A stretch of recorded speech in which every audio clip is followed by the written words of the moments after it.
దక్షిణ మధ్య రైల్వే పరిధిలోని విజయవాడ రైల్వే స్టేషన్కు అరుదైన గుర్తింపు లభించింది. ఈ స్టేషన్ NSG-1 హోదా దక్కించుకుంది. దేశంలో ఉన్న టాప్ 28 రైల్వే స్టేషన్ల ఎలైట్ జాబితాలో పేరు సంపాదించుకుంది. దక్షిణ మధ్య రైల్వే పరిధిలో సికింద్రాబాద్ తర్వాత ఈ హోదా దక్కించుకున్న ఏకైక స్టేషన్ విజయవాడ కావటం గమనార్హం.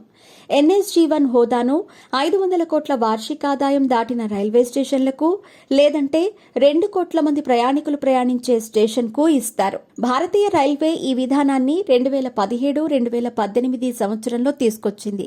అప్పట్లో త్రుటిలో ఈ అవకాశాన్ని బెజవాడ స్టేషన్ కోల్పోయింది. 5 సంవత్సరాల తర్వాత మళ్లీ NSG-1 స్టేషన్లపై సమీక్ష చేయగా 528 కోట్ల ఆదాయంతో చోటు సంపాదించుకుంది. వాణిజ్యపరంగా ప్రయాణికుల ద్వారా ఈ స్టేషన్కు అత్యధిక ఆదాయం వస్తోంది.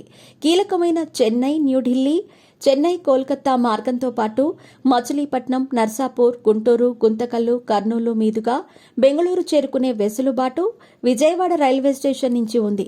మన దేశంలో అత్యధిక రద్దీ ఉండే స్టేషన్తో పాటు దేశంలో అతిపెద్ద రైల్వే జంక్షన్గా కూడా పేరు తెచ్చుకుంది. దీన్ని నివారించేందుకు ఈ మార్గంలో 3వ రైల్వే లైన్ నిర్మాణం జరుగుతోంది.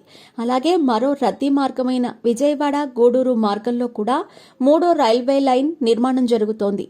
ఇవి అందుబాటులోకి వస్తే ఏ రైలును క్రాసింగ్ కోసం ఇతర స్టేషన్లలో నిలపాల్సిన అవసరం ఉండదు. అలాగే విశాఖపట్నం నుంచి కర్నూలు వరకు హైస్పీడ్ రైలు మార్గం ఏర్పాటు చేసేందుకు సర్వే జరుగుతోంది.